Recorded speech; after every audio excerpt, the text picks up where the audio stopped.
नमस्कार, स्वागत है आपका प्राइम टीवी में। मैं हूं आपके साथ प्रिया तिवारी। शुरुआत करते हैं खबरों की। आगरा में एक मध्यम वर्ग के परिवार के डॉक्टर राजेंद्र पेंसिया, जो राजस्थान के श्री गंगानगर के छोटे से कस्बे से करणपुर से आते हैं, जिन्होंने अपनी मेहनत और लगन से एक अध्यापक से आरएसएस अधिकारी और आरएसएस अधिकारी से आईएएस अधिकारी बनकर दिखाया और आईएएस में चयन होने के बाद उत्तर प्रदेश कैडर मिला, जहां डॉक्टर पेंसिया ने कई जिलों में अपनी सेवा देते हुए संयुक्त मजिस्ट्रेट से सीडीओ और अब आगरा विकास प्राधिकरण में उपाध्यक्ष के पद पर तैनाती मिली है। वहीं हमारे संवाददाता ने डॉक्टर राजेंद्र से खास बातचीत की। हम सभी लोगों ने बचपन में एक चींटी की कहानी अपने बड़े बुजुर्गों से जरूर सुनी होगी, जिसमें एक चींटी के द्वारा अपने लक्ष्य को पाने के लिए कई बार प्रयास किया जाता है और वो उसमें कई बार विफल भी होती है, लेकिन अंतिम में उसको सफलता हासिल होती है। आज ऐसे ही एक शख्सियत से हम आपको रूबरू कराने जा रहे हैं, जिन्होंने एक अध्यापक की चाह में आईएएस तक का सफर तय किया है।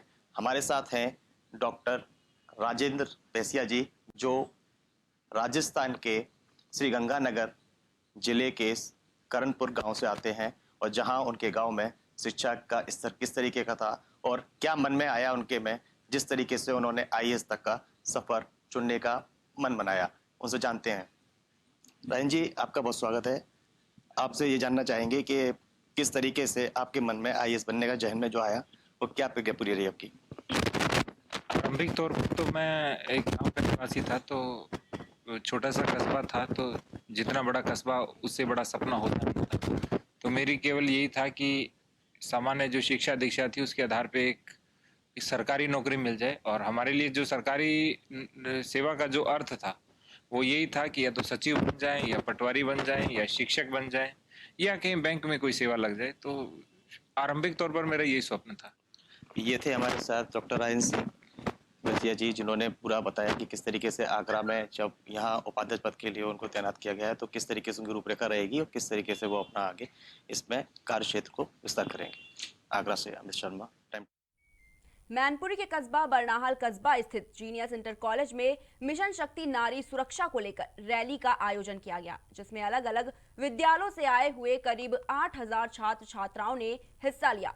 तो वहीं पर महिलाओं और लड़कियों के साथ हो रहे अत्याचार के विरोध में एक जागरूकता रैली निकाली गई। इस दौरान सभी अतिथियों को फूल माला और शॉल उड़ाकर सम्मान किया गया। वहीं कार्यक्रम में मिशन शक्ति के बारे में बच्चों को जानकारी दी गई। रैली में शामिल सीडीओ ईशा प्रिया और एसडीएम अधिकारियों ने छात्र छात्राओं को हरी झंडी दिखाकर रवाना किया। रैली में सीडीओ ईशा प्रिया, अपर जिलाधिकारी, एएसपी समेत कई अधिकारी मौजूद रहे।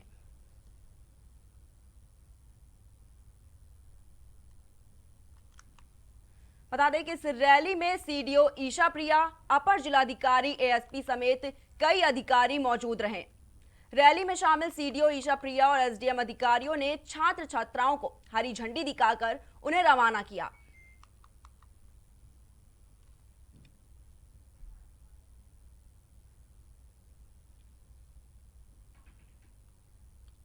बढ़ते हैं अगली खबर की ओर। रायबरेली के लालगंज में आधुनिक रेल डिब्बा कारखाना के शेल शॉप में देर रात आग लग गई। इससे लाखों रुपए की संपत्ति जलकर राख हो गई।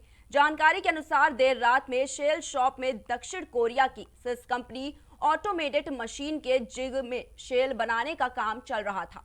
यह काम ग्लोबल नाम की प्राइवेट कंपनी के कर्मचारी कर रहे थे। असावधानी के चलते मशीन में आग लग गई और लपटें उठने लगी। मौके पर लोगों की भीड़ जमा हो गई। लोगों ने सूचना उच्च अधिकारियों को दी। वहीं सूचना के बाद पहुंचे अग्निशमन विभाग के लोगों ने आग पर काबू पा लिया।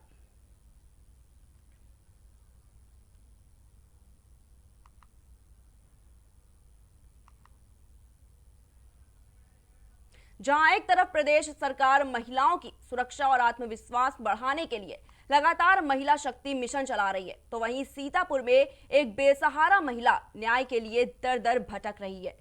महिला का आरोप है कि वह बीते 20 साल से झोपड़ी डालकर रह रही है। पीड़ित महिला ने साबिर नामक व्यक्ति से बैनामा भी कराया है।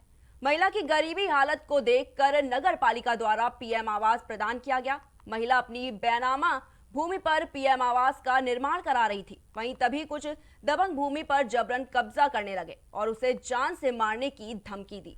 जिसके बाद पीड़ित महिला की तहरीर पर एसडीएम ने लेखपाल को भूमि नाप करने का आदेश दिया।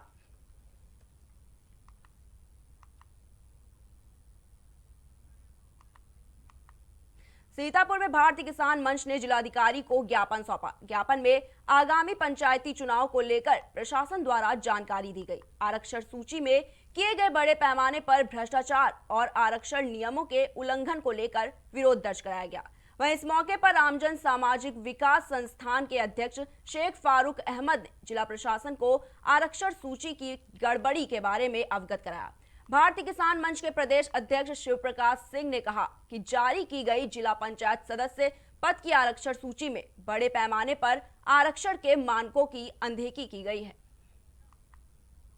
मैं प्रदेश प्रवक्ता किसान मंच, आज हमारे संगठन ने और तमाम अन्य संगठनों ने मिलकर के जो चुनाव, हमारे आने वाले चुनाव है उसमें जो आरक्षण में गड़बड़ियां की गई हैं शासन प्रशासन के द्वारा, हम सब ने उसको लेकर एक ज्ञापन दिया है। और गड़बड़ियां इस स्तर की हैं जिनका उल्लेख यहाँ पर हम आपके साथ नहीं कर पा रहे हैं, वो केवल हमने पत्रों में लिख करके, ज्ञापन में लिख करके दे दिया है।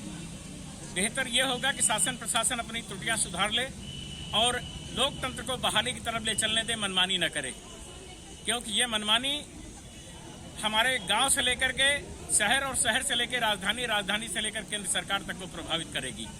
कारण ये होगा कि जब जिनको हमें चयनित करना है, जिन्हें चुनाव देना है, जिन्हें अवसर देना है चुनाव में, जब वो चुनाव के अवसर से वंचित रह जाएंगे तो कैसे हम आरक्षण की नीति को लागू कर पाएंगे, ये समझ में हम सबकी नहीं आया है। और ये तमाम संगठन अगर ये मसला जिला स्तर पे नहीं हल हो रहे हैं तो इसको लेकर के हाई कोर्ट, सुप्रीम कोर्ट तक की लड़ाई लड़ने का संकल्प ले चुके हैं। ये हम लोग यहाँ पर उपस्थित हुए हैं, आज एकत्र हुए हैं। जो सूचियाँ जारी हुई हैं चुनाव को लेकर, सीट की सूचियाँ, उनमें जो घोटाला हुआ है और इनको संवैधानिक रूप से नहीं सामने लाया गया है, जिसमें इन सीटों के बंटवारों को लेकर के हमारे भारतीय किसान मंच द्वारा एक मुहिम चलाई गई है और इसका विरोध हम लोग कर रहे हैं।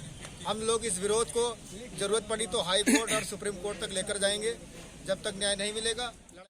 बढ़ते अगली खबर की ओर। सीतापुर के आदर्श कैलाशनाथ इंटर कॉलेज में युवा कल्याण विभाग द्वारा मिशन शक्ति के तहत एक कार्यक्रम का आयोजन किया गया। कार्यक्रम के मुख्य अतिथि कोतवाली प्रभारी राय साहब द्विवेदी रहे। वहीं कार्यक्रम में छात्राओं को जागरूक किया गया और मिशन शक्ति के बारे में सभी छात्राओं को जानकारी दी गई। कार्यक्रम में वरिष्ठ उपाध्यक्ष और प्रधानाचार्य समेत कई लोग मौजूद रहे।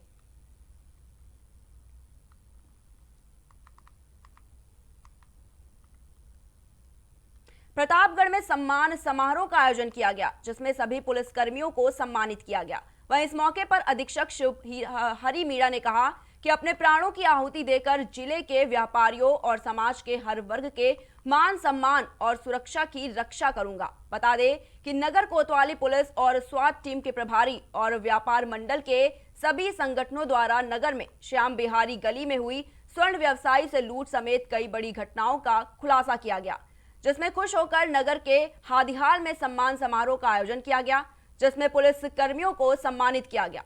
वहीं प्रतापगढ़ में बढ़ते अपराध के बीच जनपद के व्यापारियों द्वारा यह सम्मान पुलिस के प्रति बढ़ते विश्वास के एक बड़ा और सराहनीय कदम है। तो इस खबर पर ज्यादा जानकारी के लिए हमारे साथ जुड़ रहे हैं संवाददाता प्रेम मिश्रा जी।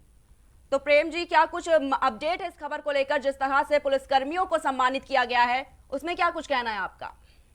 जी मैडम, बताना चाहेंगे कि जनपद प्रतापगढ़ में व्यापारियों के साथ हुई कई बड़ी घटना को, लूट को लेकर व्यापारी पूरी तरीके से सहमे हुए थे, डरे हुए थे, लेकिन उन्होंने प्रशासनिक अधिकारी के ऊपर जिस तरीके से विश्वास जमाया, विश्वास जताते हुए उन पर भरोसा रखा, वहीं नए एसपी शिव हरि मीणा के आते ही लगातार व्यापारियों की बात को अमल किया गया और व्यापारियों पर हो रहे अपराध को पर अंकुश पाने की मुहिम चलाई गई।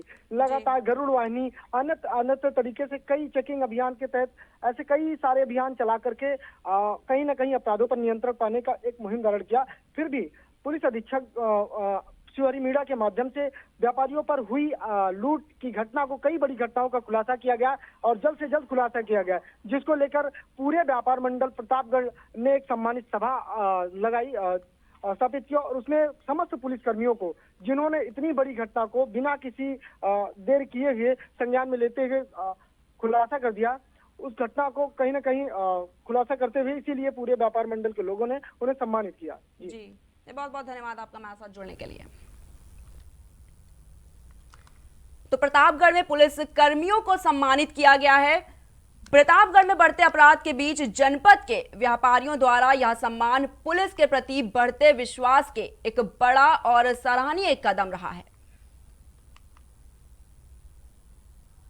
बढ़ते अगली खबर की ओर। जालौन में एक महिला के साथ दुष्कर्म का मामला सामने आया है, जहां पीड़ित महिला ने कोतवाली में तहरीर दी, जिसके बाद पुलिस ने आरोपी के खिलाफ मुकदमा दर्ज कर फरार आरोपी की तलाश शुरू कर दी है और महिला को स्वास्थ्य परीक्षण के लिए अस्पताल में भेज दिया गया है।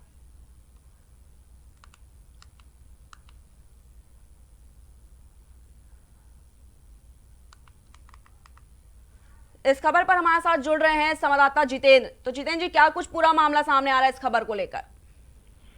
सर, हम आपको बताते हैं कि कोंच कोतवाली क्षेत्र के ग्राम चांदनी का मामला है, जो कि दुष्कर्म का मामला है और पीड़ित महिला ने कोंच कोतवाली में दी तहरीर। कोंच कोतवाली ने पुलिस के खिलाफ हेलो जी, आपकी आवाज आ रही है? कट रही थी, दोबारा ले लीजिए इसे।